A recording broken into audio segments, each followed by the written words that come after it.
이번 소식은 트럼프 이야기인데요. 대법원에다가 플로리다주가 만든 소셜미디어법을 뭐라고 그래야 됩니까? 지지해달라라고 촉구를 했다. 제목을 제가 그렇게 써놨습니다만 심리를 해달라라고 요청을 한 겁니다. 왜냐하면은 연방 항소법원에서도 패소를 했기 때문에 주 정부가 패소를 했기 때문에 그래서 지금 대법원이 이 항소를 좀 받아달라. 그래서 대법원에서 제대로 된 판결을 내려달라라고 지금 촉구하고 있는 그런 상황입니다. 트럼프가 개인적으로 한 것은 아니고요. 아메리카 폴스트 팔리시 인스티튜트라고 해서 AFPI, 그러니까 이제 미국 제일주의 정책 연구소가 이러한 브리핑을 내는데 트럼프의 이름과 함께 브리핑이 제출이 된 것이고요.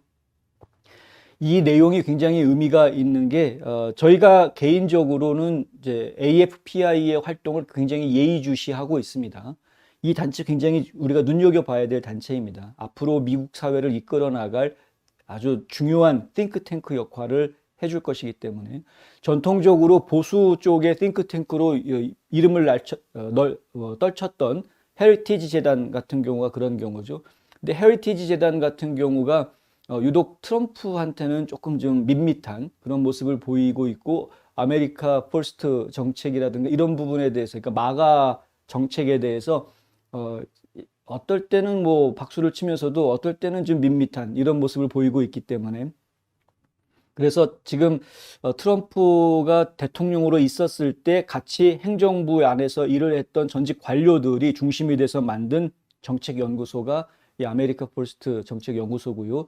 이 AFPI라는 이 곳이 앞으로 굉장히 중요한 소송도 많이 전개를 할 것이고 또 그 CPEC과 같은 그런 그 정책 개발 포럼을 또 굉장히 크게 지금 개최를 이미 한 번 했고 앞으로도 계속 할 것으로 보입니다. 이게 굉장히 중요한 신보수주의자들의 어떤 그 뭐라고 그럴까 두뇌 역할을 해줄 조직으로 저희가 보이기 때문에 굉장히 예의주시하고 있고요.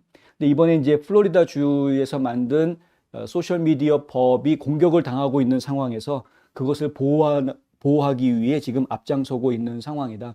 그런데 트럼프만 앞장선 것은 아니고 지난주에 16개 주 정부가 대법원에다가 이 사건을 맡아달라고 똑같은 요구를 하는 서한을 보냈습니다. 그래서 지금 사실은 16개 주의 마음이 지금 다 함께 담겨져 있는 상황이고 거기에 트럼프가 한 발 더 올려놓은 그런 상황이다. 연방 대법원이 이것을 어떻게 받아들일지는 결과는 저희가 지켜봐야 되겠습니다만은 일단은 오늘이 그 소송을 제기했던 사람들 넷초이스라는 단체하고요. 컴퓨터 통신 산업협회라는 단체인데 이 넷초이스는 우리가 이름만 들으면 알만한 유명한 소셜 네트워크 회사들이 전부 다 가입해 있는 일종의 협회입니다. 근데 이 넷초이스가 플로리다 주에서 소셜미디어법 통과시키니까 바로 이걸 집행정지 가처분 신청을 했던 것이었고요.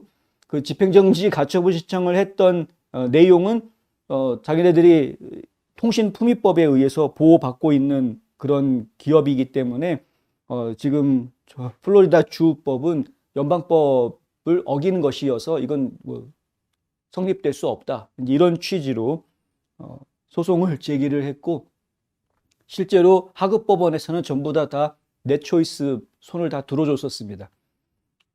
그래서 결국에는 지금 플로리다 주가 대법원까지 가게 된 것이고요. 이 법안 내용에 어떤 것들이 있었냐 하면은 허위 정보, 분쟁 이렇게 분류된 경우를 포함해서 컨텐츠가 금지되거나 검열된 경우에는 사용자에게 통보해야 하고 사용자는 새로운 법률을 위반한 것에 대해서 이 빅테크 회사들을 상대로 고소할 수 있다. 이렇게 되어져 있고요. 그리고 주 법무장관이 직접 이 일에 개입할 수 있다라고도 되어져 있고요. 만약에 정치 후보자의 계정을 닫아버리는 경우에는 그 정치 후보자가 주 전체 선거, 뭐 예를 들어서 주지사 선거라든가 아니면 뭐 주 법무장관, 주 국무장관 이런 주 전체 선거를 치러야 되는 경우인 경우에 그런 후보자의 계정을 만약에 닫는 그런 소셜미디어가 있다면 하루 $25만 벌금을 부과하겠다. 라고 되어 있고요. 그 외에 다른 후보자들, 뭐 주하원이나 주상원, 뭐 이런 다른 후보자들도 계정을 닫아버리면 하루 25,000달러의 벌금을 부과하겠다. 이런 거죠. 그러니까 정치적으로 다르기 때문에 이렇게 계정에다가 압박하는 것은 안 된다. 만약에 소셜미디어 회사들이 컨텐츠 조정 정책이라는 게 다 있지 않습니까? 영어로는 이제 컨텐츠 모더레이션 팔리시인데, 보통 이렇게 내가 무슨 문제가 생겼을 때 페이스북이나 트위터나 뭐 이런 곳, 유튜브도 마찬가지고 이메일을 받아보면은 당신은 이제 우리 컨텐츠 팔리시를 어겼다. 특히 모더레이션 팔리시에 따라서 어쩌고 저쩌고 하면서 뭐 이렇게 됐다. 뭐 이런 식으로 설명들이 오게 돼 있습니다. 그런데 그러한 것들이 제대로 이루어지지 않는 소셜미디어가 상당히 많고요. 내가 왜 계정이 잠겼는지 이유를 모르고 억울해하는 그런 이용자들이 굉장히 많이 나와 있는 상황이고요. 이것에 대한 집단 소송도 사실 또 진행이 되고 있는 것이 따로 또 있습니다. 엄청나게 많은 사람들이 집단 소송에 참여를 하고 있는 상황이고, 그러니까 이러한 그 소셜 미디어의 횡포에 적어도 플로리다 주민들만큼은 그 횡포에 내몰리지 않게 하겠다라고 해서 플로리다 주에서는 이러한 법을 만들었던 겁니다. 수정헌법 제1조가 지켜주고 있는, 인정하고 있는 국민의 발언의 권리, 자유 발언의 권리, 표현의 자유, 이거를 지켜야 되겠다는 거죠. 헌법의 권리니까. 근데 그 사람이 이야기하고 있는 이 내용이 다른 사람들한테 해를 끼친다라는 걸 증명하지 못하면서 소셜미디어가 그냥 내부적으로 이것은 뭐 폭동을 유도할 수 있고 뭐 어쩌고저쩌고 뭐 다른 사람들한테 좋지 않은 거여서 뭐 이렇게 가렸다 이런 식으로 가고 있고, 잘못된 정보, 허위 정보를 유포하고 있다, 혹은 분쟁을 일으키는 소지가 있다, 뭐 이런 식으로 해가지고 정책 위반이다 그러면서 그 계정을 잠그는 이런 식으로 가고 있는데, 이것이 실제로 내용을 들여다보면은 안티파들이라든가 극좌파들이 떠들어대는 거는 그대로 내버려 두면서 우파들이 떠들 때만 이런 정책을 적용하고 있는 아주 불평등한, 불균형한 이런 모습들을 저희가 보고 있기 때문에 이런 법이 이제 나온 겁니다. 텍사스도 이런 법이 있습니다. 텍사스에도. 그런데 재미있는 건 뭐냐 하면은요, 플로리다 주에서 만든 이 법은 연방 항소법원에서 패소했는데, 텍사스가 만든 법은 연방 항소법원에서 승소를 했습니다. 비슷한 법인데. 그래서 사실 이거는 대법원이 안 받아주면 안 됩니다.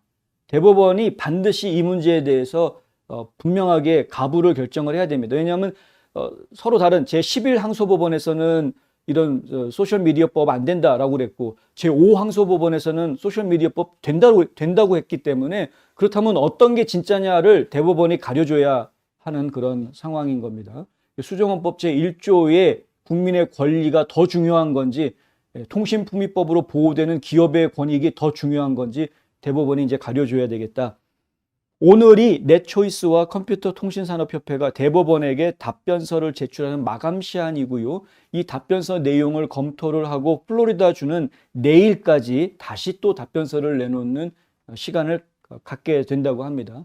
그 이후에 본격적으로 대법원이 이 문제를 다루게 되면 이제 그 이후에 새로운 소식들이 또 나올 것 같은데요. 새로운 소식이 나오면 또 여러분께 바로 전해드리도록 이렇게 하겠습니다.